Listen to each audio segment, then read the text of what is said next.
Good friends Alan to come back with you.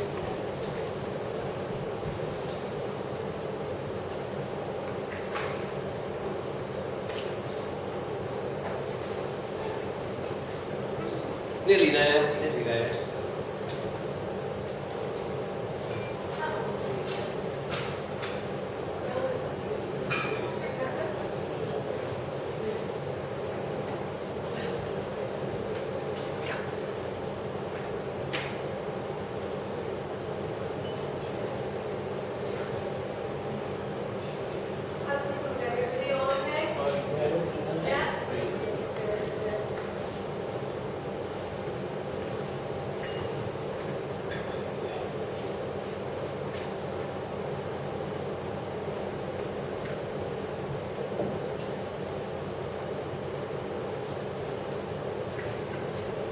Right, okay, my name is Nigel Adams from Severn Bay Corporate Solutions in Cardiff.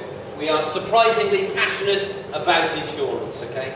And that's our strapline, that's our presentation. Okay, my wife chose this picture. She prefers that bloke to me, but you know, maybe that's her look out. She's lost, I would say. You think insurance is boring, okay? Most people think insurance is boring. Okay, well, I've got to surprise you. It is. Most of it is. It's very boring, okay? Nobody pulls out policy wordings and goes through them in detail and checks all the clauses, other than when you start your business, okay? So you find the best policy wordings, you do that. After that, reading policy wordings now. What you want a broker for is somebody who tells you the best policy that you've got. You know, so you don't have to do that, okay? 32 years I've been doing this now, and yes, insurance is boring. But of course, the people aren't, okay? The people aren't. People are people. They're a diverse group of individuals. They all have their own challenges, their own problems, their different situations, their business models and so on. And that's what's always kept it interesting and vibrant for me, okay? 32 years later, still doing it. So just a little bit about the company first. Specialist commercial insurance brokers based in Cardiff with over 30 years experience. Our services are not available to the general public. We have no website, but you will not find an advert for us anywhere, okay? We have market products and services that most other brokers cannot access or simply do not know exist, apart from Underwoods, because they're in the same network. And we only deal with customers by recommendation, referral, by a specified pre-approved appointment. Okay? And only then will we believe that they will value the nature of the service and desire a long-term relationship. Okay? I say this very often. Any broker can find you a slightly cheaper premium each year. That's easy, anybody can do that. Put a presentation together, fire it in insurance, say we'd like it a little bit cheaper than that, you can do that. Any broker can do that. Okay? But what's more important, where the value of a good broker is the advice and the service you get over the long term. I won't say that I saved one client £24,000 with one phone call. He was building a mezzanine in a factory, he was going to put sprinklers underneath it. I said, don't do it. He said, oh, the insurers will want it, they've always wanted sprinklers, this is going to... And I said, don't do it. Okay, he went ahead and did it. The insurance inspector came in, looked at it and said, well, we would like sprinklers, but we'll live without it. Because there's no density here, which is where the stock comes in, goes out of the shelves. He said, thank you very much. That's the kind of value that a good broker really brings, and you can't quantify that on what you pay your renewal for. It's then, the other thing, part of it, is difficulties and problems. We deal with them every day because we see them. And the other one, of course, is claims. We say we like claims, and clients go, why do you like claims? We say because that is the one point when we can prove the quality of the recommendation that we've made and how good we are at dealing with it, taking all the pain away. Okay, so if you have a claim, we'll take all the pain away. That's the team at the moment. Me, I'm the Managing Director, Dave's Commercial Director, Karen, my wife, is Commercial Account Manager, and Catherine is our Commercial Account Handler. The four of us work as a very tight-knit team, a lot of experience, a lot of detail, up-to-date computer systems, do things very efficiently. And Merlin, the office dog, my best mate, he comes running with me every day. So National Backing, we're part of the largest network of independent brokers in the UK. We collectively place in excess of £2.9 billion worth of premiums each year, which means we have access to all the major insurers at the highest level and a lot of our own dedicated underwriting teams, so underwriters that deal with us and nobody else. Okay? It means that we can speak to them, and 32 years worth of personal relationships means there's underwriters and insurance companies that pick up the phone and say, Fred, I'm looking at this, I think you're probably the best market for it, what do you think about it, it's this, it's there, and so on, and we can work with them to get the best result for our clients. Bugger off, Mr. And we have access to Lloyd's markets through an in-house brokerage, but we also have some other Lloyd's avenues, RJ Langman's, Miles Smith, Paul Gates and so on, some various ones. So we get the Lloyd's markets and do detailed, complicated liability and so on as well. So basic principles. Don't see this very often nowadays. Uberime fides. Latin, it means in utmost good faith. Insurance is one of the very few relationships where you have three people involved. The client, the insurer and the broker. What that means is everybody tells each other the truth. Okay? That's how it should be done in utmost good faith, and that's when you get the best results for everybody concerned. Transparency, honesty, integrity. My father always said, you don't sell something to somebody you wouldn't have yourself. And that stood me in very good stead for 32 years. If I would be happy to have it, then I'd be happy to give it to you. Know your client, listen and learn, detailed fact-finding, talking to clients and finding out in detail what they do. Okay? So we know exactly what threats you're exposed to, what difficulties and dangers and problems you have, and then we can plan to accommodate them. Right? Tech-led excellence based on bespoke solutions, so we tailor that solution to exactly what you need. First-class products and a first-class service. So our insurer partners are ones which we've pre-vetted for the scope and level of their cover, their claim service and so on. We make sure that we're giving you something we'd be happy with, and nothing less. And a first-class service to go along with it. So services, obviously we deal with new business, renewal reviews and negotiations, annual service propositions, active claims management, which are basically site survey and investigations, health and safety, fire security and construction advice, and a range of risk management support services. Now, I've been in the Territorial Army for 29 years, and I've been in lots of places. Now, luckily, you'll never get to see an IED or have somebody shoot at you or whatever, but in terms of risk management, we know what has to be done. We look at all the threats, and we use a thing called mission analysis, which I've used for many years, which means you look at the factors, you look at the threats, the objectives, the goals and the aims, and you plan accordingly for them. Okay? Does anybody know what the 7 Ps are? Has anybody ever come across that? No?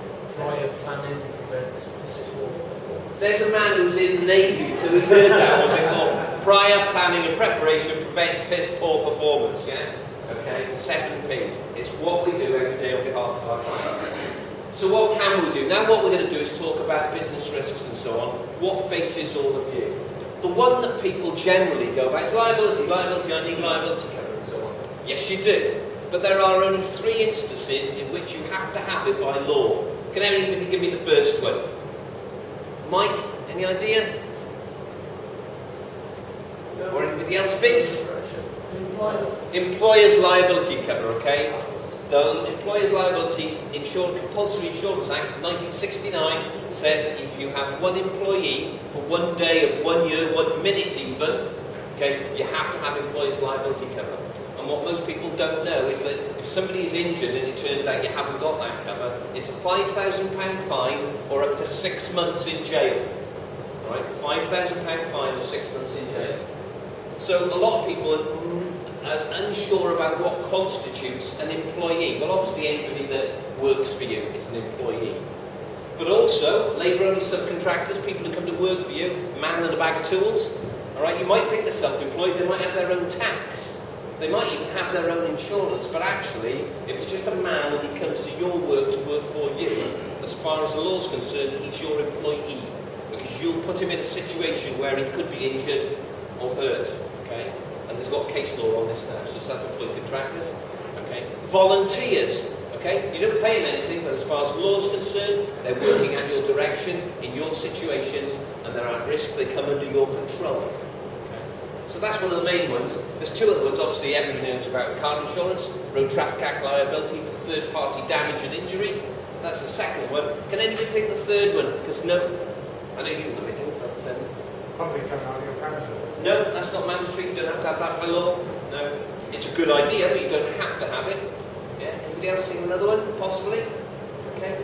Third-party liability for riding schools. Riding schools have to have, by law, third-party injury cover. Okay. So, employees' liability, riding schools, and the third one is road traffic accident. So, Go across this. Just have a look at it. Everybody knows about property damage, material damage. So if you've got a building that goes up in flames, yes, we can cover that.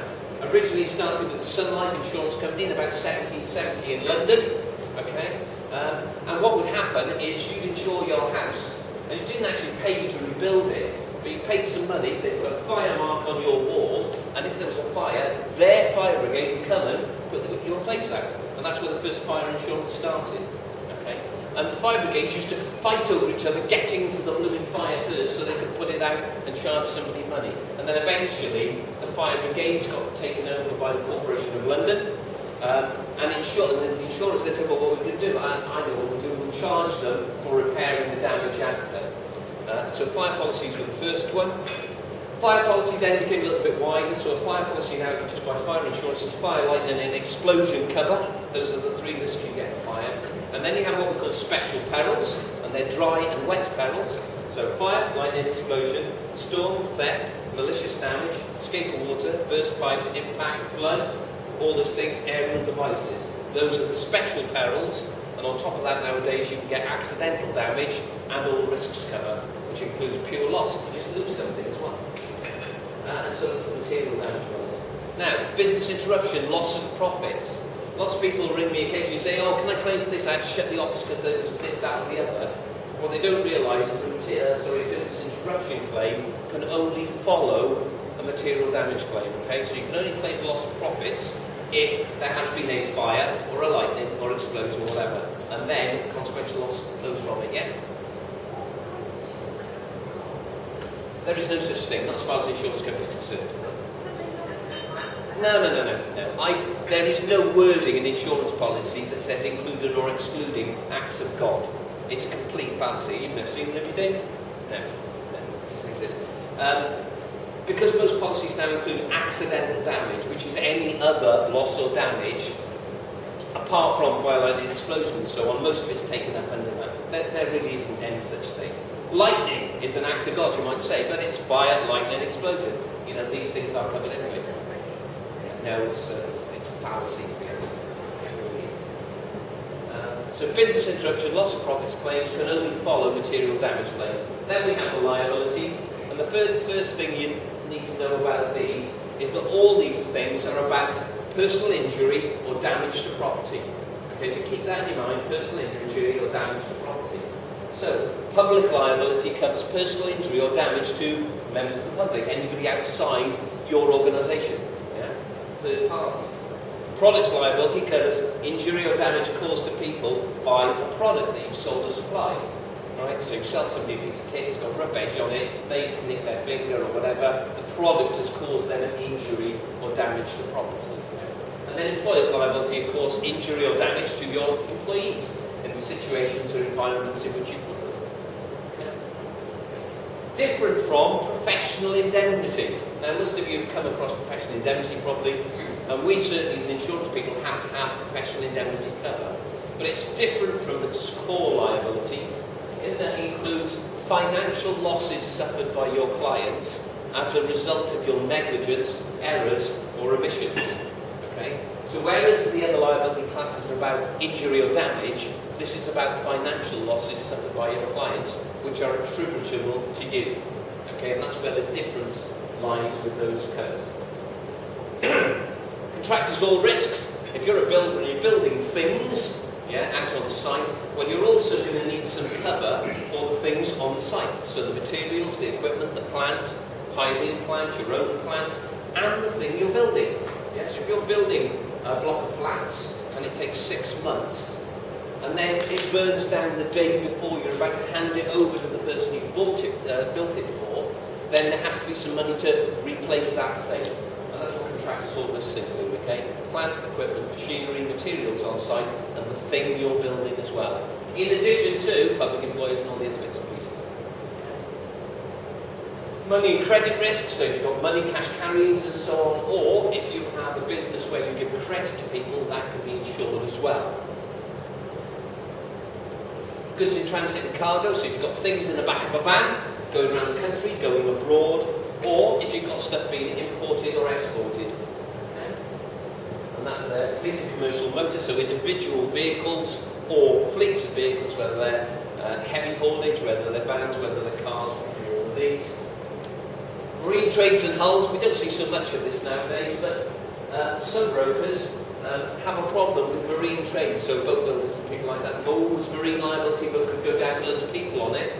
But all you have to think of a marine trade really is just like a carriage, a motor trader. It's exactly the same thing. Okay, instead of cars you've got boats, and instead of roads you've got water. Yeah, but it's exactly the same thing really, and that's there's some tweaks in the liability because there's a little one here which is quite interesting if you're an insurance person. We know that English law is based on case law, going back to Infinity 1189. Yeah, case law comes back from there, and it comes forward to where we are now. Most European systems have what they call codified law. In that, there's a certain point in time when somebody says, right, let's bring all the law up to date. Right, now this is the law, and you never have to go back further than that. English law is not like that because it's built on case law. But the Marine Insurance Act of 1906 is probably one of the only codified laws.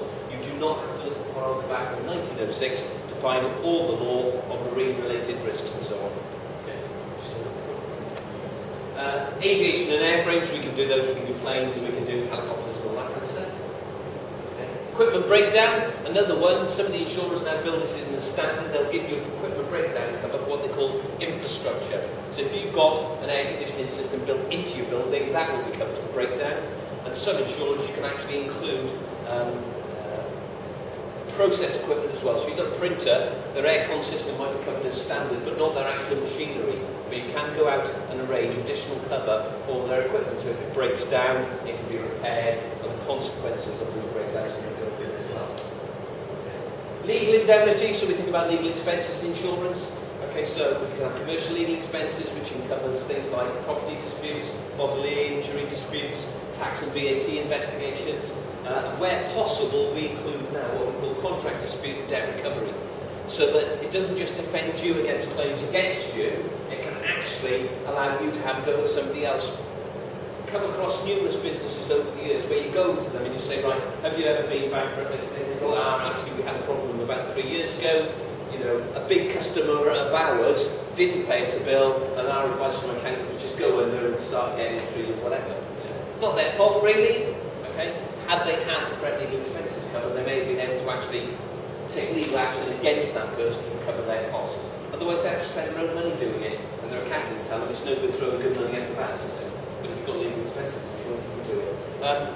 Legal expenses for motor insurance, house insurance, they all cover certain aspects that relate to that occupation. So as a property owner, it might be boundary disputes, or things that you've bought, you're buying some white goods, and you know, it doesn't work, you try to take it back, they will take it back, they'll give you money and all that kind of stuff. Employment disputes come out under household legal expenses as well. Motor insurance for the recovery of uninsured losses, excesses, higher charges, all that kind of stuff. Funnily enough, I had a family lawyer ask me the other day, she's very heavily into arranging prenuptial agreements.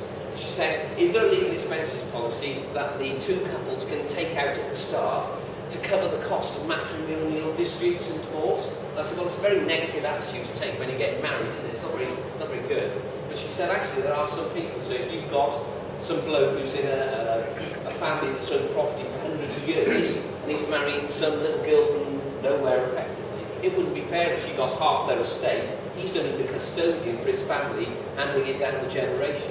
And so we've been asked to construct a product to do that. We've been asked recently to construct a product actually to pay the costs of health and safety investigations by a health and safety executive contractor as well. We'll deal with a company called Templeton to try and arrange that. And terrorism cover. In South Wales, we don't generally get asked for this very often. Okay? It's more an issue if you are near to something that might be a target and you might suffer collateral damage. So a local authority building, a seat of government, a military establishment, something like that. If you're not near or work on any of those, then the chances of you wanting terrorism cover are minimal. However, there's automatically terrorism cover up to 5 million on your employer's liability, so that your employees are protected if they're injured in an incident of that nature. Sometimes we get asked to arrange it for trustees who have, say, a property in a trust, and they will ask to protect themselves as individuals, we want the terrorism cover as well. So we can do it, but it's done as extra cover. So there's a full range of things there. Most people tend to focus on the liabilities. Of course, employer's liability is key, but property, loss of profit, and all the other risks are things that we can arrange from time to time. And a good professional insurance broker will obviously give you advice on what you need, at what levels and what's appropriate for your business sector. So, ethos and culture very quickly. I've said to people, we don't sell insurance. You can't ring me and ask me to sell you an insurance policy. I won't do it. Yeah? Unless I can spend time finding out about your situation, your needs, or whether it's a business or personal. I need to know a lot of stuff. If you don't want to help me to do that, then you're probably not the sort of customer I want to deal with. Neither am I the sort of advisor that you'd like to partner with, because we do things detailed and well. Yeah? We make professional recommendations, we cost each service proposition, and we won't compromise our professional standards. I went to see a bloke the other day, he's a millionaire apparently. He's got a business called D1 Design and Creative up the valleys, and he just wouldn't tell me what I needed to know. He wouldn't let me go around his premises, and he wouldn't let me take any photographs. So the next day, I rang his account manager up and said, I'm afraid I'm just not going to do this.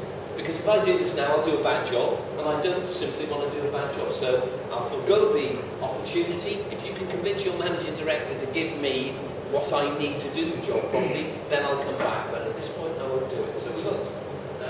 We build trust and long-term relationships, as I've said, and our real value is only experienced over time. So our USP at Severn Bay, right? We don't take commission from insurers at all. Not a penny, nothing. Okay?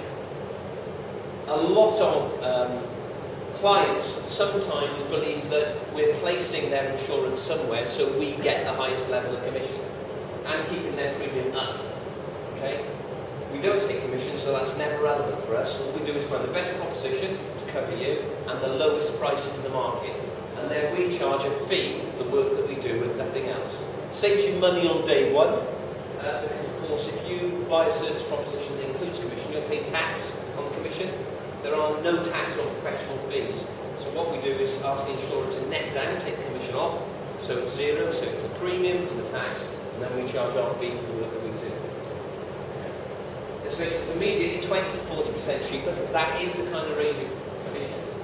We save money immediately because we don't pay tax on our earnings, and we charge for the work we do on our behalf and nothing else, and there are no hidden costs. Every service proposition is based on what you want, okay, and it's menu driven, so we can charge you just for placing it. You can have ad hoc adjustments, or if you're going to be a heavy user, we can agree a fee up front that covers your history throughout the year. We can do site survey work, there's lots of other things that we can do for you. So, Severn Bay Solutions, get in touch can't be easier. That's the telephone number, that's my email address, and that's where we are in Cardiff. Are there any questions at all? Tell me sort about that company in the valleys. Yes? I had the same situation myself about 3 years ago. Before when the manufacturer insisted this is for a confidential agreement. So I signed before we went to Yeah. You've done that. Well, I was brought in by his business manager, a lady, I can't remember her name now, very nice lady. And after the managing director left, she said, I'm terribly sorry, I simply wouldn't tell you what you need to know. He just gave me the schedule and said, there you are, I'd like to find me the cheapest price. And I said, that isn't enough, I can't do it, So I do special opportunity, in this company. I give him confidence, I want to approach him, he was very important as well. Some confidence people. Well, I'm still in touch with his business manager, and it may come to fruition in the future. So thank you for that, Steve. Cheers. Any other questions?